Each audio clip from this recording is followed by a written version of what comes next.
I'm Elizabeth Lowham, author of Beauty Reborn, a YA retelling of Beauty and the Beast about healing from the trauma of abuse through the lens of a well-known fairy tale. Teachers, librarians, or booksellers can request an e-copy for review from Edelweiss or NetGalley. Reviews are very helpful to make sure books find the right audience. So, a little more about my book.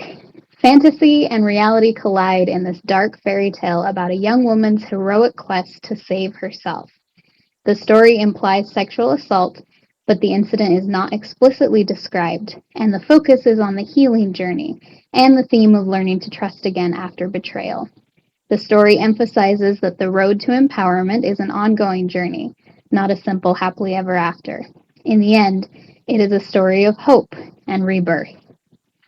Beauty and the Beast is a fascinating fairy tale. It has been retold countless times in new ways. For example, one reader's list on Goodreads contains 309 retellings of Beauty and the Beast, and the list is not meant to be all-inclusive, but rather just the best retellings. Clearly, something about this story resonates with people and causes us to want to come back again to see it in a new light. The original story, told in 1740, was an allegory of arranged marriage, looking at how a young woman was forced to separate herself from her family in order to live with her new husband, who was essentially an unknown beast. In recent years, retellings have leaned heavily into making the beast more and more beastly. Most well known is Disney's famous adaptation, where the beast character displays a horrid temper to match his outward appearance. But there are also books like Cruel Beauty, in which the beast character is known as the Prince of Demons, and Hunted, in which the beast character fully loses his humanity and becomes a true beast, tearing apart prey in the forest. Some of the criticism rising from the story of Beauty and the Beast is that the woman's love ultimately tames this wild man, and that the appeal is a dominant male character who could hurt a woman, but chooses not to. When I was growing up, my grandmother loved fairy tales, and she passed that love to me in the form of my own illustrated collection. My favorite story in that collection was Beauty and the Beast. I was a timid child, and when my mom had let me watch the Disney movie, the Beast's powerful outburst against Belle, had scared me, and I'd asked her to turn it off.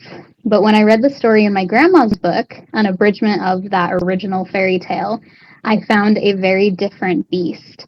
This beast was never rampaging or cruel, only ugly. And I found myself drawn into a story where Beauty had everything to like about the beast except his outward appearance. Each night at dinner he asked her to marry him, and she refused, but still he never raged against her. Even at a young age, such self-control and politeness was not my own experience with men. And for years that story stayed with me, encouraging me to believe that there were good men around me, but that I would have to work to discover them by getting to know them slowly. I knew that someday I wanted to tell my version of this story, and that when I did, I wanted a kind beast and a complicated beauty. I wanted characters who would have to learn to understand one another past first impressions and difficult circumstances, because that's true to my experience of learning to love real people in real life. Beauty and the Beast gives its heart away in its title. We can never understand or know a person, whether beautiful or beastly, simply by looking at them. And when we simplify the people around us to a single attribute, or in this day and age, perhaps a single social media presence, Instagram pictures, anyone? We miss out on learning to understand them and cherish their best attributes. In Beauty Reborn, Beauty's love does not tame the beast. And this is not a situation of a submissive female and a dominant male. Beast is not likable because he could hurt Beauty but chooses not to. He's likable because, in Beauty's words, quote, he was so fearful to cause pain in even the small things, and, quote, he would never hurt me. Beast values her safety, and not just her safety, but her thoughts and her opinions, which he frequently encourages her to share. For Beauty, finding such a man changes everything.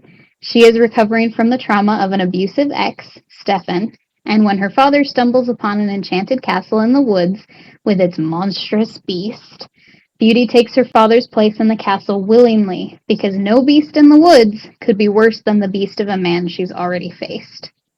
While the beast himself is not antagonistic towards Beauty, she faces plenty of trials while at his castle. As a result of her trauma, she suffers anxiety, nightmares, and other symptoms of PTSD.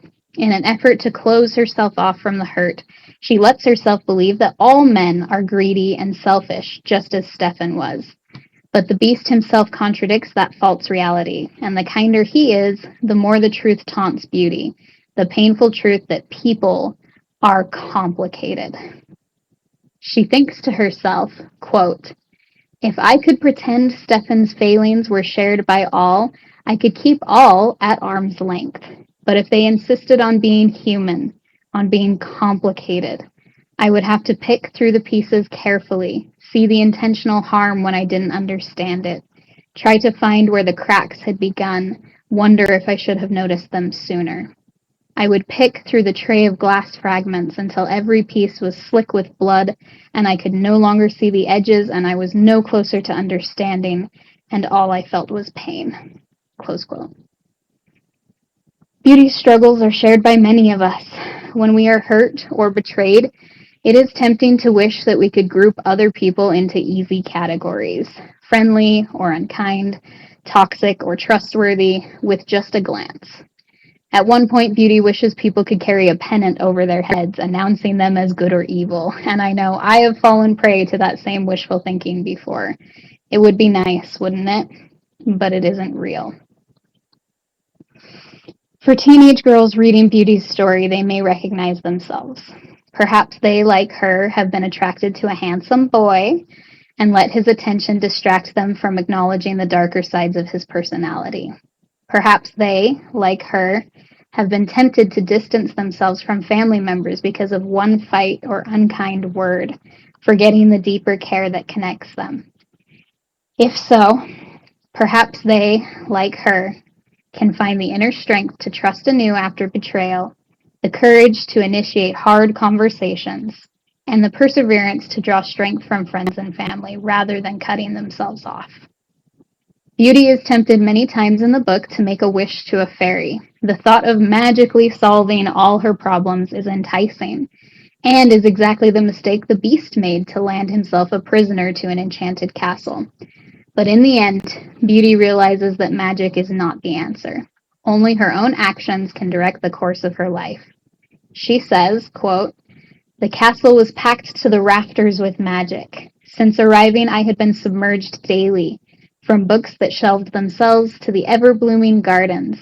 I could not deny the ease of life as I drifted in such a current, could not deny that I profited off the unearned riches. But I recognized the emptiness, too. Anything broken in the castle repaired itself. Anything summoned eventually vanished. Nothing was real. And I knew the fountain of magic would not quench my thirst. Close quote. It is only Beauty herself who can solve her problems. It is only her determination and her courage that will empower her and allow her to face her struggles head on until, at last, she can feel reborn. I have always loved literary fiction and books where the words on the page are as beautiful as the story itself. Beauty Reborn is a book filled with metaphors and extended symbolism because Beauty's mind is filled with whimsy and philosophical wonderings, suppressed pain, and the bias of her beliefs. Like sunlight through a stained glass window, her point of view presents a distorted image, but one that is beautiful in its richness of color and ability to stir the soul, more so than any plain window could be. Although not a lengthy book, her story is not meant to be a quick read so much as it is meant to be savored and considered. Readers should wonder if Beauty is giving all the information or giving it accurately. And if they carefully ponder the actions and words of the other characters, they may realize things Beauty is blind to. After all, people are complicated and cannot be completely understood at a glance. Since this is a YA novel, the sensitive topics are handled delicately. As the author, I drew on my own experience with trauma and recovery to write the story I wish my teenage self could have had. I wish I could say no teenage girl needs a heroine familiar with trauma of this nature, but the truth is I needed one. I can only hope Beauty's story will offer comfort to anyone who needs it, and I hope it can be a resource for any educator or librarian who finds themselves in a position to help a struggling young woman. I am a firm believer in happy endings, not as a singular event, but as something built throughout a book as characters triumph over challenges, just as each of us struggle to do in our own lives. A happy ending comes when a character is ready to face the future with strength. And in my favorite books, watching that process has always made me feel a little stronger myself. My hope is that Beauty Reborn can give that experience to young women and to all other readers who need a reminder to find light out of the darkness. I look forward to sharing Beauty's story with you. The book includes discussion questions and the number of a hotline for sexual abuse survivors. Anyone is welcome to reach out to me about virtual school and library visits using the contact form on my website, elizabethlowham.com, or by contacting Shadow Mountain. Thank you, and happy reading.